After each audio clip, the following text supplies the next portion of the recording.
Hello everyone, welcome back to In2sports. I'm your host Evan, and today I got two very interesting topics, both about the AFC East.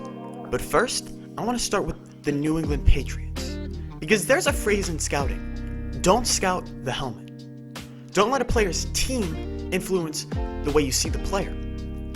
And with New England, I'm not letting Tom Brady's past success in a Patriots uniform influence how I see their team in 2020 without Brady. Because what does New England have besides Bill Belichick and a good secondary? They have the worst skill position players in the league offensively. Julian Edelman is in decline. He's not a vertical threat. N'Keal Harry had 100 yards on the entire season last year.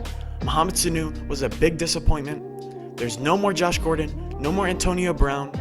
Gronk made a return, but he's in Tampa, not New England. That doesn't help. They have the worst starting quarterback in the league, Jarrett Stidham. He was a 4th round pick last year. You know who went 29 spots before him in the 4th round? Ryan Finley. We saw how that worked out last year in Cincinnati. I don't even think he's a backup caliber quarterback, and he went before Stidham in last year's draft. And also, it's not like we've seen Stidham pop like Garoppolo did during 3 games he started when Brady was suspended a few years back. We kind of knew Garoppolo was good, and he was going to have success in San Francisco. But Stidham has completed 3 NFL passes, and one of them was to Jamal Adams, safety of the Jets. But I'm not saying Stidham is a scrub and he can't play, because Bill Belichick has hung on to him, and to me, that speaks volumes. But at the same time, it's no coincidence Belichick moves off Brady the year that there are 2, maybe 3 blue-chip quarterback prospects in next year's draft. Trevor Lawrence, Justin Fields, Trey Lance. In free agency, New England lost Tom Brady, franchise quarterback, Kyle Van Noy, star linebacker, Jamie Collins, star linebacker, Danny Shelton, really good defensive lineman. Those were 4 of their top 10 players last year. And that team last year finished the season 2-4. And they also lost their most valuable player, Tom Brady, on a team that finished 2-4. And they gained in free agency? Oh wait, they gained nobody notable, unless you consider Damiere Byrd notable. But you're going to tell me Bill Belichick gives them a 9-win baseline. He was 36-44 in Cleveland. But I think Belichick sees an opportunity, because Belichick is always prepared. Either Stidham is good on a rookie deal, or the Patriots are in the running for Trevor Lawrence, Justin Fields, Trey Lance, and they have their quarterback for the next decade. And to me, that's a win-win situation for the best coach of my lifetime, Bill Belichick. Bill Belichick wants to show he can win without Tom Brady.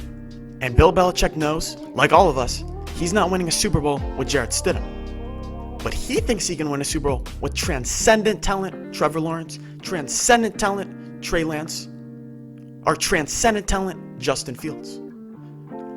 Belichick is Super Bowl or bust. He's been to 9 of them, won 6. He's not interested in going 8-8 with Jarrett Stidham. So I think the Patriots go from worst to first in the AFC East. I think the Bills are better. I think the Jets are much better at quarterback. Sam Darnold is a young stud. But I think there is a team this year in the NFL, because there always is, that goes from worst to first. And this year, I think that team could be the Miami Dolphins. Mike Freeman, Bleacher Report, is reporting it's a foregone conclusion. Tua is a starter week 1 versus New England. Tua is accurate, so he'll have instant NFL success. Think about Gardner Minshew, last year 5th rounder, but he's accurate, so he had instant success week 1 versus Kansas City. But it's a coach quarterback league. So we established Tua, he's going to be pretty good, even the first few weeks.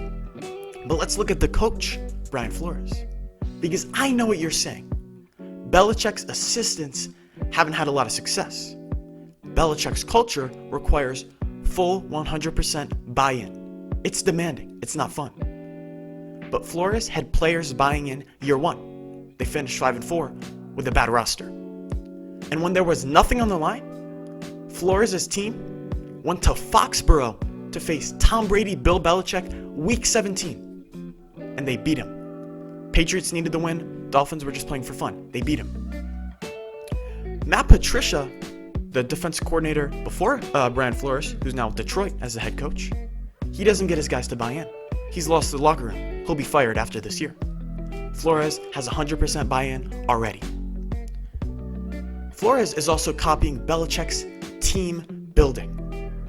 Who is the only free agent Belichick has paid market value to that I can remember? $15 million, Stephon Gilmore, the corner. In Flores' third month on the job, he gives Xavier Howard $75 million to play corner. In Flores' second offseason, he paid Byron Jones, the corner, once again, $40 million in the first 2 years. What else do they have in common? Well, Dolphins had 11 draft picks in 2020. Patriots had 10. Flores, like Belichick, likes to stock up on draft picks. Quantity over quality. Flores is the coach that has been able to emulate Belichick the best. So I think outside of Kansas City, the Dolphins are my pick to be the next NFL dynasty. Tua will be on a rookie contract the next 5 years. That's the golden window. That's the window of opportunity to win the Super Bowl. They have a coach that has already established a culture. And they upgraded the defense tremendously in the offseason. Byron Jones, Kyle Van Noy, Shaq Lawson, Landon Roberts, 5 defensive draft picks. Flores and Tua could be the next great coach-quarterback duo. The Dolphins also have one of the youngest rosters in the league. You know what Seattle built a dynasty off? An accurate, mobile QB on a rookie deal. They had Russell Wilson, Dolphins have Tua. A defensive head coach. Seattle, Pete Carroll. Miami, Brian Flores. A bunch of young, cheap defensive players. And a great secondary. Richard Sherman, Cam Chancellor, Earl Thomas for Seattle. Byron Jones, Xavier Howard, first-round pick Noah Igbenogany in the draft last year. Dolphins have a good secondary. Here's what my most likely dynasties have in common. Kansas City, think about what they have in common. Kansas City, Andy Reid, Pat Mahomes. Miami, Flores, Tua. San Francisco, Kyle Shanahan, Jimmy Garoppolo. Coach quarterback. It is a coach quarterback league. That's how you build a dynasty. And with, I could have gone Baltimore as the third dynasty pick, but I don't know if Jackson can maintain running the ball 12 times a game and stay healthy. Ravens would probably be 4 on that list. Also, let's think about Miami. They have a number 1 receiver in Devontae Parker. So I think not only are the Dolphins a threat to be a dynasty down the road, but I think they go 9-7 this year and get the last wild card spot in a weak AFC. AFC East. Buffalo, I think they win the division. Miami, I think they go 9-7, last wild card spot. Jets, around 500, barely miss playoffs. New England, 6-10, and Belichick drafts a quarterback next year. Thank you for listening to the In2sports podcast.